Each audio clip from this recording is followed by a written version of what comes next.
Assalamualaikum warahmatullahi wabarakatuh. Apa kabar anak-anak ibu? Kali ini Bu Nida akan menjelaskan tentang pembentukan bayangan pada cermin. Cermin adalah benda bening yang di belakangnya terdapat lapisan. Menurut bentuknya, cermin dibagi menjadi 3, cermin datar, cermin cekung, dan cermin cembung. Cermin cekung disebut juga dan cembung disebut sebagai cermin lengkung. Inilah sifat pemantulan cahaya, hukum pemantulan cahaya pada cermin datar. Sinar sejajar sumbu utama, sinar datang membentuk sudut I akan dipantulkan membentuk sudut R, di mana sinar datang, garis normal, dan sinar pantul terletak pada satu bidang. Sudut datang atau I sama dengan sudut pantul. Jadi apabila sudut datangnya 30 derajat, maka berapa besar sudut pantulnya? Ya betul, besarnya juga 30 derajat. Sifat pemantulan cermin tadi, hukum pemantulan cermin berlaku pada penjelasan berikut ini. Pada cermin datar, sebuah benda sumber cahaya menghasilkan banyak sinar ke segala arah, tapi untuk menghasilkan pembentukan bayangan diperlukan 2 jalannya sinar. Yang pertama, sinar datang tadi membentuk sudut, ini garis normal, sudutnya disebut sudut datang atau X, kemudian sudut pantulnya juga X, besarnya sama. Nah, kemudian sinar yang tegak lurus dengan cermin akan menghasilkan bayangan di belakang cermin, di mana perpotongan dari sinar-sinar tadi akan mendapatkan sebuah titik, di mana jarak antara benda ke cermin sama dengan jarak dari bayangan ke cermin. Demikian juga apabila benda ini kita lihat posisinya di A, dia menghasilkan bayangan di belakang cermin di posisi A aksen. Bagaimana pembentukan bayangannya? Nah, kita lihat di sini sinar-sinar yang membentuk sudut apabila dibuatkan garis normal, maka sudut datang sama dengan sudut pantulnya, sudut datang sama dengan sudut pantul, sudut datang sama dengan sudut pantul. Semuanya mengarah kepada satu titik. Apabila kita ukur jaraknya, ternyata jaraknya sama, jarak bayangan ke cermin dengan jarak benda ke cermin. Maka dikatakan sifat bayangannya yang dibentuk cermin datar adalah maya. Maya itu artinya benda bayangannya terletak di belakang cermin sebagai hasil perpotongan sinar-sinar pantul dan sama besar, ukurannya sama besar, jaraknya juga sama besar. Ini gambar pembentukan bayangan pada lilin. Nah, ini kita kenal istilah SO. SO adalah jarak benda, kemudian SC adalah jarak bayangan ke cermin. Nah, apabila benda sumber cahaya menghasilkan cahaya, memancarkan cahaya, maka pembentukan bayangannya nampak seperti ini. Pempantulannya menuju ke arah mata kita. Cermin lengkung terbagi menjadi 2, cermin cembung dan cermin cekung. Cermin cembung yang seperti ini, dia menghasilkan sinar-sinar yang tersebar. Kemudian cermin cekung seperti ini, dia menghasilkan bayangan yang terpusat pada satu titik yang kita sebut fokus. Sifat cermin cembung disebut divergen karena menyebarkan sinar. Sifat cermin cekung disebut konvergen karena dia mengumpulkan sinar. Nah, kita mulai simulasinya. Kita lihat garis seperti ini. Garis apa itu? Ini adalah jalannya sinar pada sinar-sinar istimewa pada cermin cekung. Untuk itu silakan perhatikan tulisan berikut ini. Sinar istimewa pada cermin cekung ada 3. Yang pertama, sinar datang sejajar sumbu utama dipantulkan melalui titik fokus. Tadi kalian lihat ada garis yang berwarna kuning, itu adalah sinar datang sejajar sumbu utama. Apa itu sumbu utama? Perhatikan gambar berikut ini. Di sini ada garis lurus. Inilah yang disebut sebagai sumbu utama. Apabila sinar ada yang sejajar sumbu utama, maka dia akan dipantulkan menuju fokus. Kemudian sinar yang datang melalui fokus akan dipantulkan sejajar sumbu utama. Apabila ada sinar-sinar yang melalui fokus, maka dia nanti akan dipantulkan sejajar sumbu utama. Lalu yang ketiga, sinar datang yang melalui titik pusat kelengkungan atau M, maka dia akan dipantulkan kembali ke titik pusat kelengkungan. Apabila ada sinar yang menuju ke M, maka dia akan dipantulkan ke tempat itu tadi, ke tempat yang tadi atau M lagi. Kita lanjutkan. Nah, ini gambar sinar yang sejajar sumbu utama ke fokus. Sinar yang pertama. Yang ini yang kedua. Sinar menuju fokus dipantulkan sejajar sumbu utama. Lalu ini yang ketiga, sinar bolak-balik di M. Apabila datang ke M, maka akan dipantulkan ke M. Kita lihat pembentukan bayangan pada benda yang warna kuning ini adalah sumber cahaya terletak di antara F dan M. F dan N kita sepakati, kita lihat di sini diberi angka 2, artinya ini disebut ruang 2. Sedangkan O ke F disebut ruang 1. F sampai tak berhingga disebut ruang 3. Jarak O ke F itu sama dengan jarak F ke M, atau M itu adalah 2 kalinya fokus. Sedangkan ruang 4 adalah ruang di belakang cermin. Maka F ke M ini disebut sebagai ruang 2. Kita lanjutkan kembali di sini. Benda berada di ruang 2, kemudian ada sinar yang sejajar sumbu utama. Dia akan dipantulkan kemana? Ya, betul, ke fokus. Kemudian yang berikutnya, apabila sinar melalui fokus akan dipantulkan kemana? Betul, sejajar sumbu utama. Terlihat di sini ada perpotongan 2 garis. Nah, perpotongan kedua garis itu sebagai tempat posisi pembentukan bayangan. Lihatlah ukurannya, panahnya lebih panjang, kemudian letak posisinya juga terbalik. Nah, keadaan ini bayangan ada di depan cermin disebut sebagai bayangan sejati. Apabila dia ada di belakang cermin disebut sebagai bayangan maya atau semu. Ini adalah rumusnya, rumus 2/R sama dengan 1/F ditambah sama dengan 1/SO ditambah 1/SI.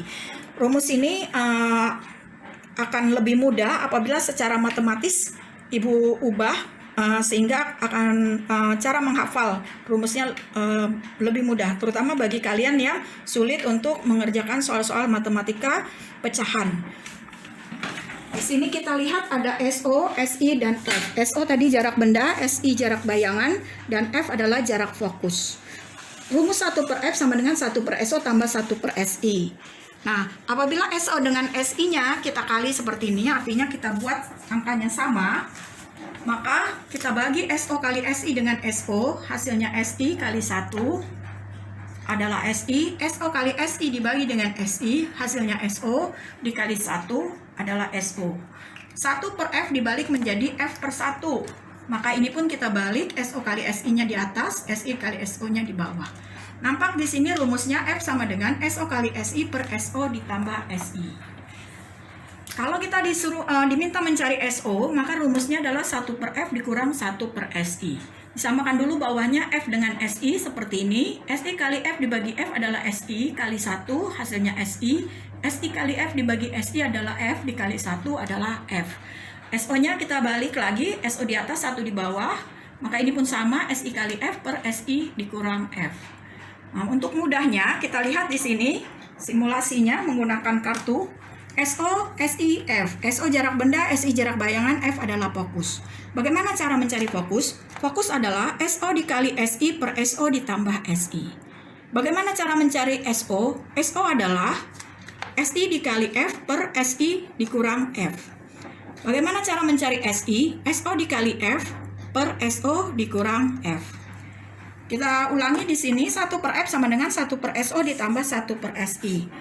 F sama dengan, maka kita cari SO, F sama dengan, yaitu SO dikali SI per SO ditambah SI. Lalu untuk mencari SO, SO sama dengan SI dikali F. Ya. Lalu di bawahnya SI dikurang F. Bagaimana cara mencari SI? SI sama dengan SO dikali F per SO dikurang F. Nah, jadi demikian cara mudah menghafalnya. M adalah perbesaran, rumusnya SI dibagi SO. Ya, kita lanjutkan nanti untuk rumus untuk menghitung SO dan SI menggunakan rumus. Kemudian lanjutannya adalah kita akan menentukan sifat bayangan yang dibentuk oleh cermin lengkung. Kembali ke laptopnya. Nah, ini benda ada di ruang 3. Karena OF ruang 1, FKM ruang 2, M sampai tabel hingga ruang 3. Jika benda ada di ruang 3, sinar yang sejajar sumbu utama akan dipantulkan ke fokus. Betul? Kemudian sinar yang menuju fokus akan dipantulkan sejajar sumbu utama. Terlihat di sini ada perpotongan 2 garis. Perpotongannya tepat di antara F dan M atau disebut sebagai ruang 2. Nah, maka kita tuliskan di dalam tabel, apabila bendanya berada di ruang 3, maka hasil pembentukan bayangannya adalah di ruang 2. Sifat bayangannya, pertama kita lihat dia terbalik. Posisinya di depan cermin. Kalau posisi di depan cermin disebut sejati. Jadi ini ada 6 pilihan: maya, sejati, tegak, terbalik, diperbesar, diperkecil. Kalau kita sudah menyatakan sejati, maka kita nggak mungkin lagi memilih maya. Kalau kita sudah menyatakan terbalik, maka jangan pilih lagi tegak. Kalau kita mengatakan diperkecil, maka jangan pilih diperbesar. Jadi salah satu dari kelompok ini atau salah satu dari kelompok yang ini. Kita kembali, kalau benda di ruang 3, bayangan di ruang 2, maka nampak sifat bayangannya adalah sejati karena posisinya ada di depan cermin. Kemudian setelah sejati dipilih, maya tidak, tetapi sejati. Selanjutnya tegak atau terbalik. Kita lihat di sini bendanya tegak tetapi bayangannya terbalik. Sejati terbalik. Ukuran panahnya makin kecil, diperkecil. Nah, keadaan ini membuat kita mudahkan dengan berpikir seperti ini. Nomor ruang benda dengan nomor ruang bayangan dijumlahkan, hasilnya adalah 5. Jadi apabila benda ada di ruang 3, bayangan di ruang 2, kita ketahui ruang 2 ini di depan cermin, maka sejati. Sejati akan menghasilkan bayangan terbalik. Angka 3 pindah ke angka 2, maka ini angkanya makin kecil, disebut diperkecil. Lanjutnya, ya, jadi sejati terbalik diperkecil adanya di ruang 2. Sekarang benda ada di ruang 2. Kalau benda ada di ruang 2, pertama pembentukan sinarnya, sinar yang sejajar sumbu utama akan dipantulkan ke fokus, kemudian sinar dari fokus dipantulkan sejajar sumbu utama, seperti yang kita lihat sebelumnya. Maka sifat bayangannya adalah sejati karena dia ada di depan cermin, kemudian terbalik, kita lihat memang terbalik, dan diperbesar. Jadi apabila benda ada di ruang 2, bayangan di ruang 3. 2 tambah 3 sama dengan 5. Kemudian 3 ini adalah di depan cermin, maka dia sifatnya sejati. Kemudian sejati selalu terbalik. Angka 2 pindah ke angka 3 itu namanya diperbesar. Angka 2 pindah ke angka 3 disebut diperbesar. Nah, bagaimana dengan benda di antara O dan F ruang 1? Benda di ruang 1, maka bayangan akan ada di ruang, ya betul, karena jumlahnya harus 5, maka akan ada di ruang 4. 1 tambah 4 sama dengan 5. Kita lihat sinar sejajar sumbu utama dipantulkan ke fokus. Kemudian sinar dari fokus akan dipantulkan sejajar sumbu utama. Ternyata kedua garis ini tidak bertemu. Kemana ketemunya? Nah, apabila dibuat perpanjangan dari sinar-sinar pantul, maka diperoleh garis putus-putus seperti ini.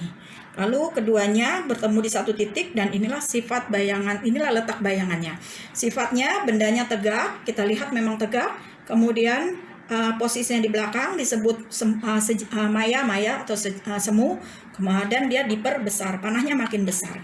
Maka apabila angka 1 pindah ke angka 4, maka kita sebut sebagai maya karena posisinya di belakang cermin. Tegak atau terbalik, nah dia tegak. Kemudian angkanya 1 pindah ke 4 berarti diperbesar. Angka 1 pindah ke angka 4 diperbesar. Demikian, kita lanjut. Cermin cembung itu menghasilkan pembentukan bayangan seperti ini. Jadi sinar yang sejajar sumbu utama akan dipantulkan seolah-olah melalui fokus. Nah, ini namanya seolah-olah melalui fokus. Apabila sinar melalui fokus, maka dipantulkan seolah-olah sejajar sumbu utama. Apabila sinar melalui M, akan dipantulkan kembali melalui M. Nah, ini F adalah jaraknya, R adalah pembentukan 2 kali F. Nah, di sini fokus dari cermin cembung adalah negatif karena letak fokusnya adalah di belakang cermin. Ini bagian mengkilatnya, sedangkan ini bagian yang ada lapisannya. Maka disebut fokusnya sebagai min. R-nya juga min. Nah, ini benda yang di depan cermin cembung. Bayangkan aja kaca spion, sinarnya sejajar sumbu utama akan dipantulkan, tapi dikatakan seolah-olah berasal dari fokus. Nah, ini. Jadi gambarnya seperti ini. Kemudian benda memancarkan sinar lagi menuju fokus, akan dipantulkan sejajar sumbu utama. Nah, ini diperpanjang, kita lihat ada perpotongannya di sini. Nah, inilah letak bayangan. Jadi bendanya semakin kecil dan dia ada di belakang cermin atau maya. Maya tegak diperkecil. Nah, ini kesimpulannya, apabila benda di ruang 1, bayangan di ruang 4, 1 tambah 4 sama dengan 5. 4 itu ada di belakang cermin, sifatnya maya. Apabila benda di ruang 4, benda di dalam cermin ya, ini sebenarnya tidak mungkin. Apabila benda di ruang 2, bayangan di ruang 3, sifatnya sejati karena ruang 3 itu di depan cermin. Benda di ruang 3, bayangan di ruang 2, 3 tambah 2 sama dengan 5. 2 ada di depan cermin, maka disebut sejati. Sejati selalu terbalik ya, 3 menjadi 2 diperkecil, 2 menjadi 3 diperbesar. 1 menjadi 4, ya diperbesar. Demikianlah cara pembentukan bayangan yang bisa Ibu jelaskan pada saat ini. Semoga bermanfaat. Sampai jumpa lagi pada video-video yang berikutnya. Semoga sangat membantu selama kalian home learning di masa-masa kita sekarang ini. Kembali Ibu ingatkan, stay home, happy with your family. Assalamualaikum warahmatullahi wabarakatuh.